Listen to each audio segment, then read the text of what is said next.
마음 경영, 자극과 반응 사이의 공간을 지배하라. 나를 바꾸는 심리 지혜와 마음 경영입니다. 우리를 달려가게 하는 원동력은 내 안에 있습니다. 자극이라는 게 있죠. 자극은 바로 죽음과 같은 극한의 위기부터 일상의 스트레스까지 다양하게 우리한테 다가옵니다. 그러면 우리가 반응해야 하는데, 반응은 외부 환경이 아닌 마음의 태도가 바뀌어야 인생이 바뀐다고 하지요. 그 자극과 반응 사이에 공간이 있죠. 즉, 공간은 생각과 태도를 선택할 수 있는 자유의 영역입니다. 즉, 공간의 크기가 곧 자유의 크기를 결정하게 되지요. 시선의 고도가 프레임을 결정한다고 합니다. 어느 청소부가 청소를 하고 있었죠. 무엇을 하고 있는지 물어보니 그 청소부의 대답은 이러했습니다. 나는 지구를 쓸고 있다고. 우주 비행사에 깨달음이 있습니다. 큰 그림을 보는 순간에 예전과 같은 방식으로 살 수 없다고 했다고 합니다. 즉, 낙관적인 사람은 위험 속에서도 기회를 발견하게 됩니다. 바닥의 시선, 즉 생계에 연연해 하게 되면 눈앞에 구체적인 위험만 보는 비관적인 프레임을 가질 수밖에 없을 수 있습니다. 중간의 시선, 커리어 관점에서 보게 되면 좌우만 살피며 다른 사람과 비교하는 프레임을 갖게 될 우려가 있죠. 하지만 우주의 시선, 소명을 가지고 우주의 시선으로 보게 되면, 즉 높은 곳에서 큰 그림을 보는 프레임을 가질 수 있는 겁니다. 이름표를 띄는 순간 비로소 보이는 것들이 있다고 합니다. 이름이라고 하는 고정관념을 뗄 필요가 있죠. 그래야만 진정 호기심과 창의성을 발휘할 수 있게 될 겁니다. 이름의 함정입니다. 대상을 양파라고 부르는 순간 우리는 더 이상 그것이 몇 겹인지 궁금해하지 않습니다. 이름에 지배당하면 결국은 관심이 멈춰진다는 거죠. 천재성의 오해입니다. 내시, 반고, 포우, 베토벤, 뉴턴 5대 천재는 모두 정신적 환자였다고 합니다. 우리가 천재가 될 수 없는 것은 아마 환자가 아니기 때문인지 모르겠습니다. 진정한 창의성입니다. 결합할 수 없는 것을 결합하는 것, 이름을 떼고 사물을 다르게 보는 훈련, 멈추면 비로소 보인다고 합니다. 열심히 하는 것과 다르게 하는 것이 있습니다. 열심히 하는 것은 목표 설정이 최선을 다해 잘 풀으라는 거죠. 하지만 다르게 하는 것은 목표 설정이 남과 다른 방법으로 풀으라는 거죠. 열심히 하는 것의 작동 방식은 모두가 하는 방식을 반복합니다. 다르게 하는 것은 작동 방식이 이름표를 떼고 낯설게 결합하는 거지요. 열심히 하는 것은 시각적 결과물이 평범한 반전이요 환경 포스터입니다. 다르게 하는 것은 시각적 결과물이 미사일을 감은 전봇대, 굴뚝 위에 권총, 뒤집힌 딱정벌레가 그 예가 될 수가 있습니다.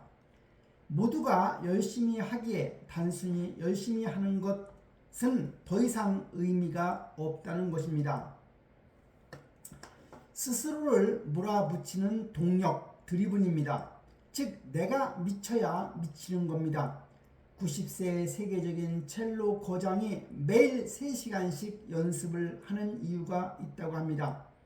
그는 요즘 실력이 조금씩 느는 것 같으라고 말을 하지요. I am beginning to notice. 첫째, 인생에서 좋은 것을 보는 프레임을 가지는 것 중요합니다. 둘째, 가끔 높은 곳에서 의미를 조망하는 것 중요합니다. 세 번째, 이름표를 띄고 다르게 볼 줄 알아야 합니다. 네 번째, 이 모든 것이 갖추어질 때 우리는 스스로 드리븐 되는 겁니다. 자세가 멘탈을 통제한다고 하지요. 바로 자신감의 물리학입니다. 자신감은 교만이 아니라 나의 능력에 대한 진실하고 긍정적인 믿음, 자기 효능감인 것입니다. 자신감을 높이는 자세가 있다고 합니다. 첫째는 열린 자세이죠. 둘째는 주의 집중이고요. 셋째는 차분한 안정감이고요. 넷째는 분명한 일치성이고요. 다섯째는 적절한 이완이라고 합니다. 자신감을 갉아먹는 자세도 있습니다. 첫째는 닫힌 자세지요. 두 번째는 주의 분산이지요. 셋째는 떨리는 불안정함이죠. 넷째는 애매한 불일치성이죠. 다섯째는 과한 긴장이라고 합니다. 진정한 믿음은 조건에 흔들리지 않는다고 합니다. 부모가 자식을 무조건 믿든 나를 위한 자기 암심은 나는 나를 진심으로 믿는다 이어야 합니다. 비교의 함정입니다. 타인과 비교하는 순간 자신감은 추락하게 됩니다. 외부 조건과 결과에 따라 변하는 것은 믿음이 아니라 욕망일 뿐이죠.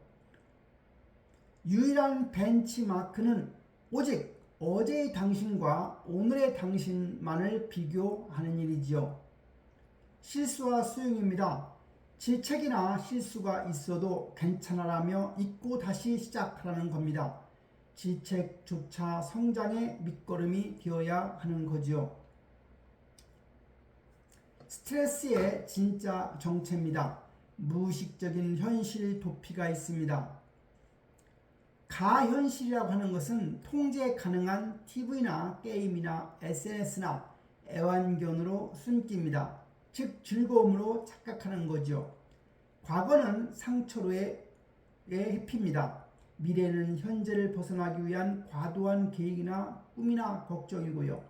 수면은 의식을 잃고 싶어 강제로 자려다가 불면증을 유발할 수 있습니다. 질병은 면책특권을 위한 기능장애, 두통이나 공황이지요. 비판은 대안 없이 남을 지적하며 나를 소진시키기이죠.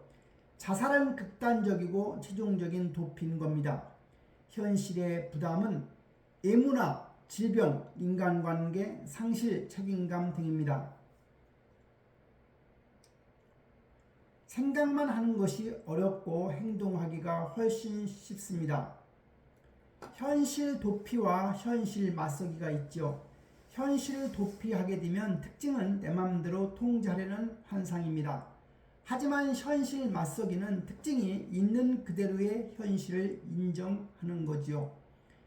현실 도피의 작동 원리는 의식의 상실 및 불만족 핑계입니다. 하지만 현실 맞서기의 작동 원리는 생각 없이 즉시 실행하는 거지요. 현실 도피의 과정의 느낌은 순간적인 우연이나 결국 멘탈이 소진되는 겁니다.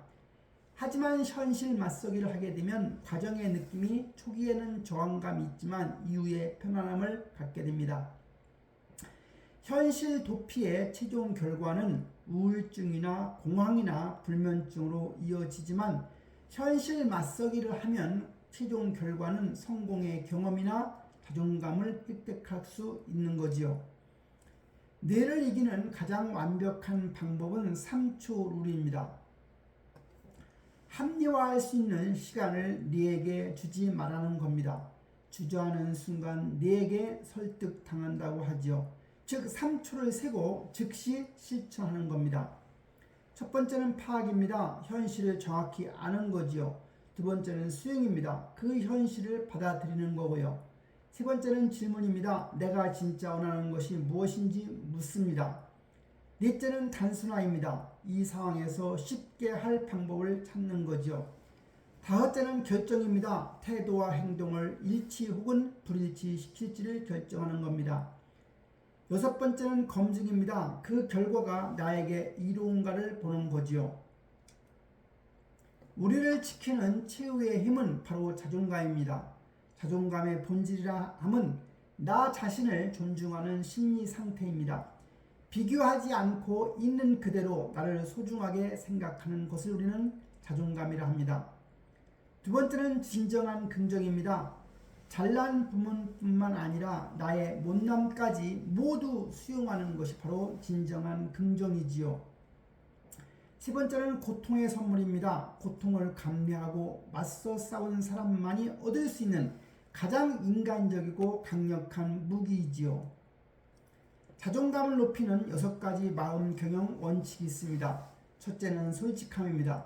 자기 자신에게 거짓말하지 않고 있는 그대로 인정하기죠. 두 번째는 자아 성찰입니다. 내가 이 세상에서 가장 소중한 존재임을 확인하는 거고요.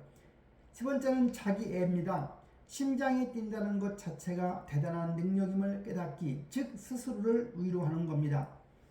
네 번째는 거절의 용기입니다. 착한 사람 컴플렉스를 버리고 하기 싫으면 싫다고 말해 나를 지키는 겁니다. 여섯 번째는 자기 비난 금지입니다. 반성은 하되 맹목적인 비난은 멈추는 거지요. 작은 실수에도 나를 용서하기지요. 마지막 여섯 번째는 주체적 최선입니다. 할 수밖에 없는 일이라면 기꺼이 하는 것이고 가슴 뛰는 삶을 사는 겁니다. 나를 달려가게 하는 무한한 엔진은 바로 마음경영 플라이휠입니다. 마음경영, 첫째는 자신감이죠. 동력의 장착입니다.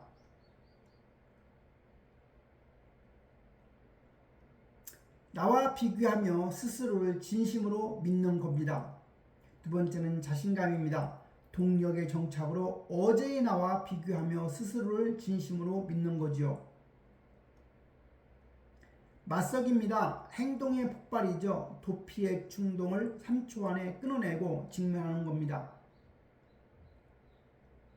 자존감의 수용과 확장입니다. 결과의 좋고 나쁨을 모두 수용하며 더 단단한 나로 재탄생하는 거지요. 프레임입니다. 시각의 고도화입니다. 높은 곳에서 이름표를 띄고 바르게 보기이지요. 나는 내 자신의 주인입니다. 나 자신에 대한 온전한 책임, 지금 자극과 반응 사이의 공간에서 당신의 태도를 선택하십시오. 마음을 경영하는 자가 바로 삶을 경영하는 겁니다.